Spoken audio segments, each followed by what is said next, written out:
byose bakunzi banjye bakunzi bamenya byose OK TV. Ndabasuje ewan wowe wakoze subscribe ukakora share ukakora comment, no kuri iyo ni intunga yawe kandi ikomeye. Imana yego umugisha, God bless you. Nagaruka muri kumwe na OK wa mamayi. Iyo ni izina ryanjye banyita OK wa mamayi. Twari turimo tuganira ku kintu kijyanye no kuvuga ngo se inshuti ugira inshuti wayiha amafaranga mugashwana kandi utayiha nabwo mugashwana, ariko none wayiyahaye mushwana bya nyabyo. Icya mbere cyo ntimwongera kubonana, ntimwongera kuvugana, yewe unayihamagara deja ntimunavugane no kuri telefone. Wayihamagara ntigufate, wayihamagara ntigufate, wahitamo ntikwitabe. Ese wowe uzakora iki? Ese nibwirira inshuti yanjye, uzemera guhomba amafaranga? Uzemera uhomba inshuti? Wowe uzabigenza ute? Ngira uko ubyumva. Rero buriya ikintu cyiza buramba mbona, nimba ufite inshuti ikakwaka amafaranga, banza mbere na mbere yuko ujya kuyiha amafaranga, banza umenye neza yuko niba ugiye kuyaka amafaranga mugomba guhita mushwana. Icyo kintu banza ucyumve kandi ukiteho. Ibyiza rero kamugira inama, ikintu uzakora ni iki. Dore ikintu cya mbere uzakora, baraguhamagaye, ado kana mizute bro, meze neza cyangwa se sisi, mfite ikibazo wenda cy'ibihumbi 25 wantije wenda 20 kariyo mbura. Ikintu cyo cyiza uzakora aho kugira ngo uzahombe inshuti uhombe n'amafaranga yawe, dore ikintu tugomba kuzakora. Kuko banza umenye neza yuko numara kumuha amafaranga ntayazagusubiza, I square ntayazaguha, ntayazagusubiza, muzashwana kandi ntuzajya gushora ikirego.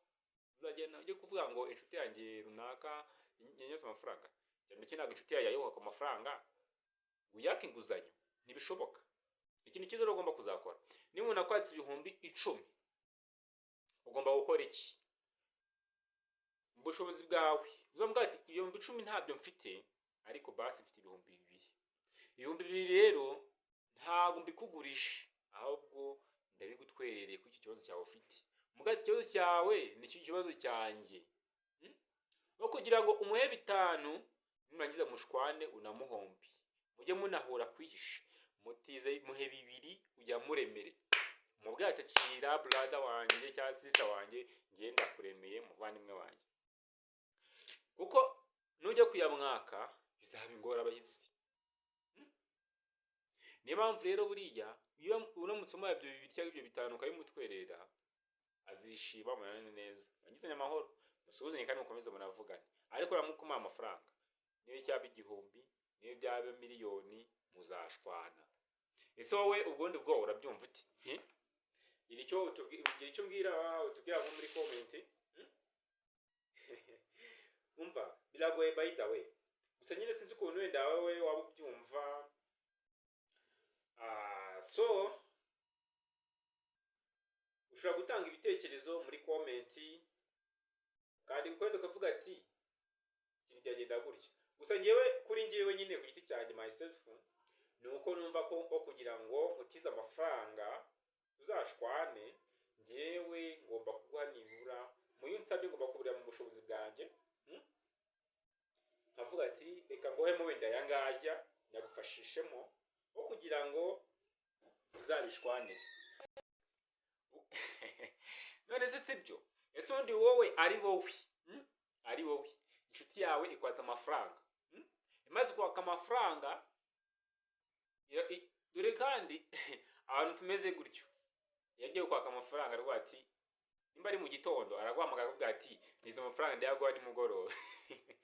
Niyo mubwiye ati nabona mukanya ukamuha nimugoroba, nabwo yarayafata. Urumva ze guki utarengera nimugoroba cyo cyawe mwikimure nimugoroba aho kujya kwanduranya. Ibyiza rero inshuti yanjye umva,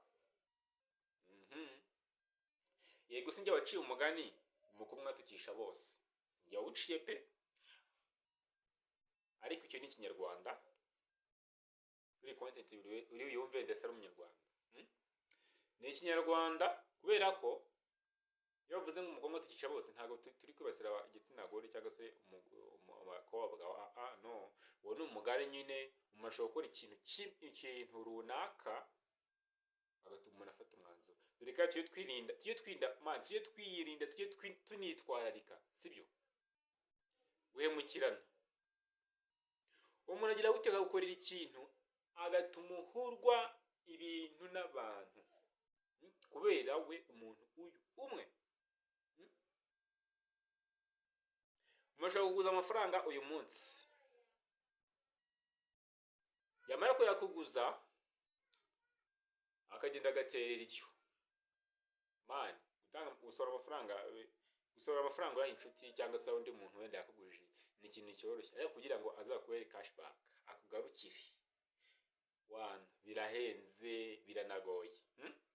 Impamvu rero buri byiza nshuti yanjye mwene data mu kwirinda ibyo byose. Ibintu mvuga byambayeho, byambayeho, wenda hari n'uwo nabikoze wenda ntakinibuka. Urabizi bajya bavuga ngo uwirukanka ushize impumu ngo yibagirwa icyamwirukansaga. Ngo ushize impumu ngo yibagirwa icyamwirukansaga. Noneho ngaho iyo umaze kugira ikintu ukorera umuntu wenda yarababaye cyane, naratuza kuba oh my god, ariko nyuma yaho akirengagiza uburemere bw'ikibazo yari afite. Niyo mpamvu rero byiza hindura. Yewe abavuga ngo uri mubi, undi igihe cyose iyo ufatiye imyanzuro ukavuga ati ngewe ngendera kwa amahame, batavuga ati yewe wa mamayi yarahindutse, wa mamayi esigaye ari umugome, wa mamayi nyamwigendaho, wa mamayi agira yigo arikunda. No, wapi.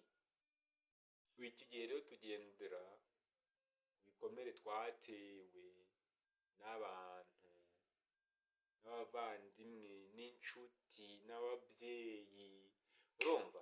Niyo mpamvu rero buriya ibintu byose byo maze dutekereze kabiri. Kwa turi kuvuga ku kintu kijyanye n'amafaranga. Aho kugira ngo umuntu azafata amafaranga yawe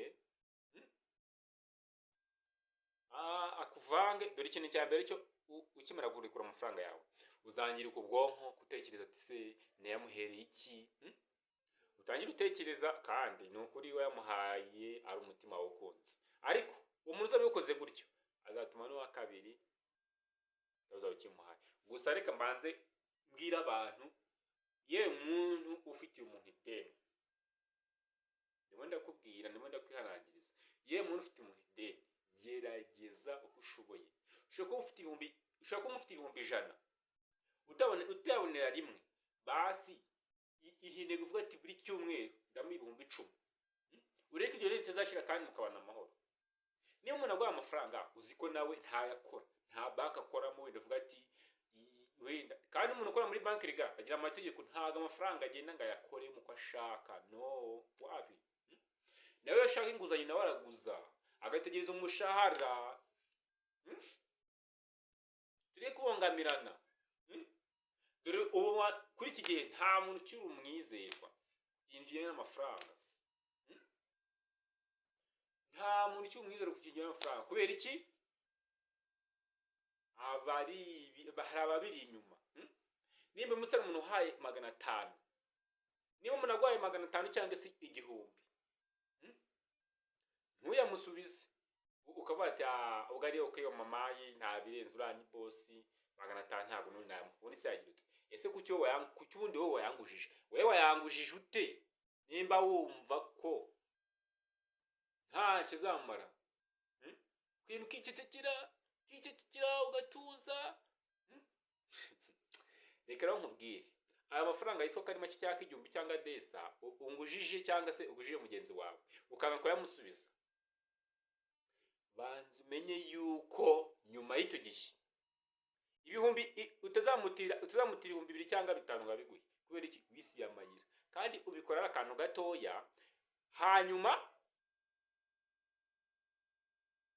uwo watse amafaranga bajya bavuga ngo nta muntu ujya wibagirwa uwamubabaje. Wakwibagirwa uwagusekeje ariko wakubambaje cyangwa se ugahemukiye my dear ntagashobora kukwibagirwa. Do I swear, ndarahiye, ntago umuntu yakubabaje ushobora kumwibagirwa. Kimwe n'umuntu waha amafaranga agashobora kwibagirwa. Niyo umuntu yaguha amafaranga ukavuze ngo ni yakugurije desa, izo desa zimwe kubera ko iyo akubonye wowe wumva nta birenze, nyamara birarenze. Se kuki undi kucyo wayamwatse, wewe wayamwakaga uzi wari yakeneye amafaranga wa make brother. Amafaranga yo tubara ku mafaranga duhera kuri rimwe, duhera kuri rimwe. Iyo rero haya kuri rimwe uzoza amafaranga muri momo cyangwa muri Airtel cyangwa se muri banki, hawe ifaranga rimwe uzovuga ngo iki gikorwa ntago kibajije kunyuramo kandi haburaho rimwe wohereje miliyoni sha. Ibaze ko wohereje miliyoni bavuga ngo iki hakabura bika miliyoni imwe wenda, ubwo ni miliyoni 199. Bavuga ngo iki gikorwa ntikibashije kunyuramo ifaranga rimwe. Nibaza umuntu watse tuwasa ziwe ukagize ukatera iryo kuvuga ati ewa ntacyo bitwaye nzaba okay omaye nta birenze. Iti yanjye rero ni ukuri kuvuga no gutaruka, kwiga no guhozaho, guhugura no guhozaho. Ngira ngo ngushimiye dusangana ku musozo rero ni ukuri making sure ko wakanze subscribe, share na comment, nizo ntungaza kugira ngo njye nkomeza negura ibiganiro nk'ibi ngibi byo gukeburana. Ngenda bakundana cyane, mwari kumwe na okay wa mama. Ciao ciao, tuzere dusubire ubutaha, ndagukunda cyane.